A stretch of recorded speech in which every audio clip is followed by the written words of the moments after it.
శాంతిపురం మండలంలోని తోపుచేను గ్రామంలో జూన్ 6వ తేదీన షర్మిల అనే యువతిని 5గురు దుండగులు ఆమె ఇంట్లోనే బంధించి దోపిడీకి పాల్పడ్డ ఘటన అప్పట్లో సంచలనం రేపింది. ఈ ఘటనలో నిందితుల్ని అరెస్టు చేసినట్టు డీఎస్పీ పార్థసారథి తెలిపారు. మీడియా సమావేశంలో పోలీసులు తెలిపిన వివరాల ప్రకారం ఇంట్లో ఒంటరిగా ఉన్న షర్మిలను చేతులు కాళ్లు కట్టి మెడలోని చైన్, హోండా డియో ద్విచక్ర వాహనాన్ని చోరీ చేశారని తెలిపారు. మహిళ అరవడంతో తన కొడుకు ఇంటిపై నుంచి కిందికి రావడంతో దోపిడీకి పాల్పడిన వారు పరారయ్యారన్నారు. షర్మిల ఇచ్చిన ఫిర్యాదు మేరకు కేసు నమోదు చేసి దర్యాప్తు చేపట్టామన్నారు. చోరీ కేసును ఛేదించేందుకు కుప్పం రూరల్ సీఐ మల్లేష్ యాదవ్ ఆధ్వర్యంలో ప్రత్యేక టీంలను ఏర్పాటు చేసి దొంగతనానికి పాల్పడిన 5 మందిని అరెస్టు చేశామన్నారు. నిందితుల వద్ద నుండి చోరీకి గురైన బంగారు చైన్ అలాగే ద్విచక్ర వాహనాన్ని స్వాధీనం చేసుకున్నట్లు తెలిపారు. అనంతరం కేసును ఛేదించడంలో కృషి చేసిన పోలీస్ సిబ్బందికి డీఎస్పీ పార్థసారథి రివార్డులను అందజేశారు. ఈ కార్యక్రమంలో Kuppam rural CI Mallesh Yadav, Gudipalli SI Srinivasulu మరియు ఇతర సిబ్బంది పాల్గొన్నారు.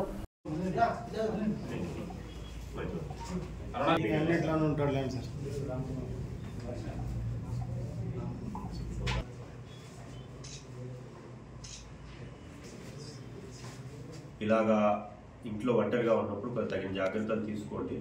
ఎవరైనా అర్ధరాత్రి పూట్ల ఎవరైనా వచ్చి తలుపు కొట్టడం అటువంటివి చేసినప్పుడు కనీస జాగ్రత్తలు తీసుకొని అసలు ఎవరు వచ్చారు ఏమిటి అని కిటికీ గుండా చూసి లేదా ఇంకొక విధంగానే తెలుసుకొని తలుపు తీయడం ఉత్తమం. ఇక్కడ కంప్లైంట్ షర్మిల గారు కూడా ఎవరో తెలిసిన వాళ్ళు వచ్చారు కొడుతున్నారని చెప్పేసి ఒక 5 minutes తర్వాత ఆవిడ తీయడంతో తలుపు తీయడంతో వీళ్ళు లోపలికి జొరబడి ఈ అఫెన్స్ చేశారు. కాబట్టి ఒంటరిగా ఉండే వాళ్ళు తగు జాగ్రత్తలు తీసుకోవాల్సిందిగా. అలాగే వీళ్ళు ఆ అఫెన్స్ చేసేటప్పుడు సాయంత్రం నుంచి ఆ చుట్టుపక్కల తిరిగారు, రెక్కి చేశారు. ఆవిడ ఒంటరిగా ఉంటుంది అని తెలుసుకున్నారు వాళ్ళు, కానీ వాళ్ళకి తెలీదు అబ్బాయి కూడా ఉన్నాడని. బట్ మిద్ద మీద నిద్రపోతున్నాడు అని తెలుసుకోలేదు. కాబట్టి ఇటువంటి వాళ్ళు మన విలేజ్లలో కానీ చుట్టుపక్కల ఇళ్ళ కాడ కానీ ఎవరైనా కొత్త వ్యక్తులు తిరుగుతుంటే కొంత అటువంటి ఇన్ఫర్మేషన్ ఇమీడియట్గా పోలీసు వాళ్ళకి తెలియజేయడం, కాల్ చేయడం అవి చేస్తే మనము దాన్ని ప్రివెంట్ చేయడానికి ఆస్కారం ఉంటుంది. అలాగే ఎవరైనా ఇంటి నుంచి ఏదైనా ఉత్సవాలకు వెళ్ళినప్పుడు కానీ పండుగల బొమ్మలు బయటకు వెళ్ళినప్పుడు కానీ ఇంట్లో లాక్ చేసినప్పుడు ఆ నియర్ బై పోలీస్ స్టేషన్స్లో మేము ఇట్లా ఊరికి వెళ్తున్నాం సార్, కొద్ది దాని మీద దృష్టి పెట్టండి అంటే రెగ్యులర్గా మనం బీట్స్ వేస్తుంటాము. నైట్ అంతా కూడా బీట్ కానిస్టేబుల్స్ ఆఫీసర్స్ తిరుగుతుంటారు. వాళ్ళు ప్రత్యేకంగా ఆ ఇంటి మీద దృష్టి పెట్టే అవకాశం మాకు ఉంటుంది. ఆ తాళం వేసిన ఇంటి మీద ముందు చెప్పగలిగితే మనకి ఇవన్నీ చేయగలము. కాబట్టి దయచేసి ప్రజలందరూ కూడా ఇటువంటి ప్రికాషనరీ మెజర్స్ తీసుకొని వాళ్ళు ఊరికి వెళ్ళాలనుకున్నప్పుడు తాళం వేసిన ఇల్లు ఖచ్చితంగా నియర్ బై పోలీస్ స్టేషన్లో ఇన్ఫార్మ్ చేసి వెళ్ళవలసిన కోరుతుంది. ఆ ప్రవేశించడంతో దాంట్లో 3 ముద్దాయిలు వేలూరు నుంచి వస్తారు. 2 వచ్చేసి లోకల్గా అదే ఊర్లో పక్క ఊర్లో ఉండేవాళ్ళు. వాళ్ళ సహాయంతో వేలూరు నుంచి వచ్చిన 3 మొత్తం 5 మంది కలిసి ఈ డెకైట్లో పార్టిసిపేట్ చేస్తారు. ఆమె ఒంటరిగా ఉండడం చూసి తలుపు కొడితే ఆవిడ ఎవరో వచ్చారనుకుని తలుపు తీస్తేనే ఇమ్మీడియట్గా లోపలికి ప్రవేశించి ఈ 5 మందిలో 2 ఆమెను చేతులు కాళ్ళు కట్టేసి ఆమె మెడలో ఉండే గోల్డ్ చైన్ని లాక్కొని ఆమెను కొడతారు.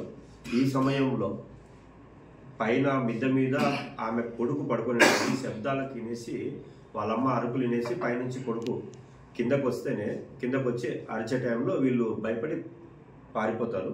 పారిపోతూ ఇంటి ఆవరణలో ఉండే హోండా డియో 2-wheelerని కూడా తీసుకొని అక్కడి నుంచి అబ్స్కాండ్ అయిపోయారు. ఇమీడియట్గా మరుసటి రోజు ఉదయమే ఆ కంప్లైంట్ లాడ్జ్ చేయడం జరిగింది. దాని మీద రాళ్ళబదుగూరు సబ్ ఇన్స్పెక్టర్ గారు డెకైటీ కేసు నమోదు చేసి ఇన్వెస్టిగేషన్ ఇన్స్పెక్టర్ గారికి ఇస్తారు. మన చిత్తూరు జిల్లా ఎస్పీ గారు శ్రీ మణికంఠ చందోలు ఐపీఎస్ గారి ఆదేశాల మేరకు మన ఇన్స్పెక్టర్ కుప్పం రూరల్ ఇన్స్పెక్టర్ గారు మల్లేష్ యాదవ్ గారు అతని ఆధ్వర్యంలో టీమ్స్ ఏర్పాటు చేశాము. రాళ్ళబదుగూరు ఎస్ఐ గారైన నరేష్ గారితో, గుడిపల్లి ఎస్ఐ డి శ్రీనివాసులతో 2 టీంలు వాళ్ళ సిబ్బందితో ఏర్పాటు చేసి అప్పటి నుంచి దీని మీదనే ప్రత్యేకంగా దృష్టి కేంద్రీకరించడం వలన మళ్ళీ ఈ టెక్నికల్ ఆధారాలు కూడా సేకరించి ఆ టెక్నికల్ ఆధారాలు బేస్ చేసుకొని ఎవరెవరు దీనిలో పార్టిసిపేట్ చేశారనేది కనుగొనడం జరిగింది. తర్వాత 23వ తేదీ ఈ నెల 23వ తేదీ ఒకరి తర్వాత ఒకరిని మిగతా మొత్తం 5 మందిని కూడా అరెస్ట్ చేయడం జరిగింది. వాళ్ళ దగ్గర నుంచి హోండా డియో 2-wheelerని కూడా రికవర్ చేయడం జరిగింది. అలాగే పీస్ ఆఫ్ గోల్డ్ చైన్, చిన్న పీస్ ఆఫ్ గోల్డ్ చైన్ కూడా ఆ ముద్దాయిల దగ్గర నుంచి కూడా మనము రికవర్ చేయడం జరిగినది.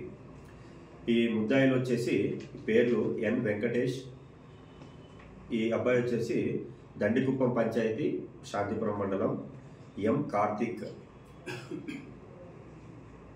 ఇతడు డ్రైవరు, ఇతడు వేలూరు జిల్లా తమిళనాడు రాష్ట్రము. ఇంకొకడు ఏ కుమార్, ఈ అబ్బాయి వచ్చేసి వేటగిరి కొత్తూరు గ్రామం కోలమడుగు పంచాయతీ శాంతిపురం మండలం. ఎం మోహన్ రాజ్, ఇతడు వచ్చేసి వేలూరు జిల్లా తమిళనాడు రాష్ట్రం. ఎస్ శాంతకుమార్, వేలూరు జిల్లా తమిళనాడు రాష్ట్రం. వీళ్ళ 5 మంది ప్రీవియస్ హిస్టరీ కూడా మనము కనుక్కోవడం జరిగింది. తమిళనాడు పోలీస్ వాళ్ళకి, వేలూరు పోలీస్ వాళ్ళకి, అలాగే కర్ణాటక పోలీస్ వారికి, ఆంధ్ర పోలీస్ వారికి కూడా మొత్తం వీళ్ళ డేటా అంతా కూడా పంపించడం జరిగింది.